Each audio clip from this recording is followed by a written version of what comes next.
আজকের ভিডিওতে রেলওয়ে টিকিটের সঙ্গে যুক্ত কিছু শব্দ যেমন GNWL, PQWL, RSWL, RQWL, RLWL এমন কিছু শব্দের মানে বলবো যেগুলি জানা খুবই গুরুত্বপূর্ণ।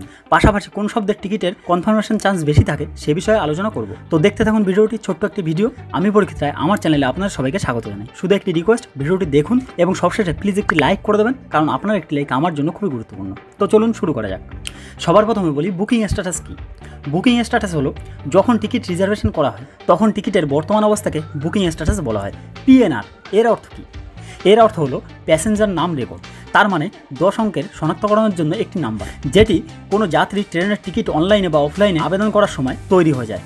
এতে যাত্রীর নাম, লিঙ্গ, বয়স, যদি কোনো আসন বরাদ্দ থাকে, ট্রেনের নাম, নম্বর, বুকিংয়ের প্রাথমিক অবস্থা, বর্তমান অবস্থা, পৌঁছানোর সময় ও ট্রেনে ওঠার সময়, এছাড়াও সোর্স স্টেশন এবং গন্তব্য স্টেশন সহ বিস্তৃত তথ্য থাকে। PNR প্রতিটি ট্রেন যাত্রার জন্য একটি অত্যাবশ্যকীয় নম্বর, যা থাকে যাত্রীদের অনলাইন বা স্টেশন কিয়স্কের মাধ্যমে সিট রিজার্ভেশনের অবস্থা, আসন সংরক্ষণ এবং যাত্রার বিবরণ জানতে সহায়তা করে। ফলে টিকিটিং প্রক্রিয়া সফলভাবে সম্পন্ন করতে বিভিন্ন PNR কোড যথাযথভাবে বুঝতে পারা যাত্রীদের জন্য একটি অত্যন্ত গুরুত্বপূর্ণ বিষয়।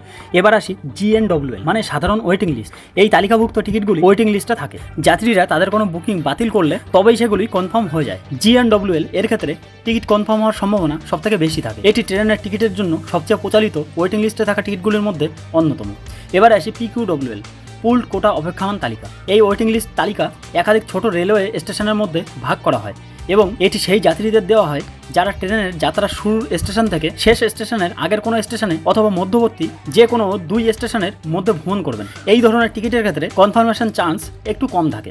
RSWL, মধ্যবর্তী স্টেশনগুলি থেকে কাটা টিকিটের অপেক্ষমান তালিকা। কোনো ট্রেনের যাত্রাপথের মাঝের কোনো স্টেশন থেকে আসন বুকিং করা হলে এবং সেই আসনগুলি যাত্রা শুরুর স্টেশন থেকে পূরণ না হলে এই RSWL অপেক্ষমান তালিকায় দেওয়া হয়। এই তালিকায় থাকা টিকিটগুলি কনফার্ম হওয়ার সম্ভাবনা অনেকটা কম থাকে। RLWL, দূরবর্তী অবস্থানের অপেক্ষমান তালিকা। কোনো ট্রেনের যাত্রাপথে যদি কোনো বিখ্যাত শহর থাকে তাহলে সেই শহরের জন্য মধ্যবর্তী স্টেশনগুলি থেকে আসন বুকিং এর ক্ষেত্রে এই RLWL অপেক্ষমান তালিকা দেওয়া হয়। এই ওয়েটিং লিস্ট তালিকাভুক্ত টিকিটগুলিকে অগ্রাধিকার দেওয়া হয়, তবে টিকিটের কনফার্মেশন চান্স নির্ভর করে টিকিট কেমন বাতিল হচ্ছে তার উপর।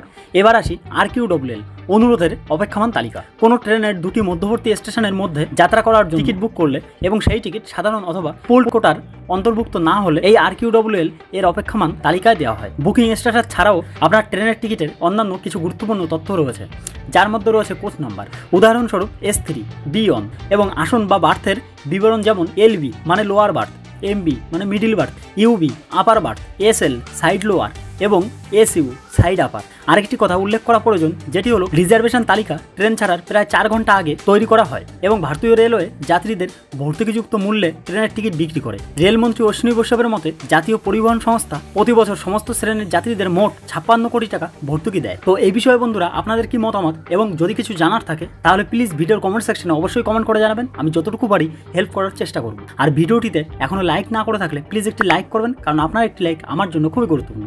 পাশাপাশি চ্যানেলটি সাবস্ক্রাইব করবেন পরবর্তী এমনই হেল্পফুল টেকনিক নলেজেবল ভিডিও সবার আগে পাওয়ার জন্য। সবাই ভালো থাকবেন, সবাইকে ভালো রাখবেন। Thank you so much.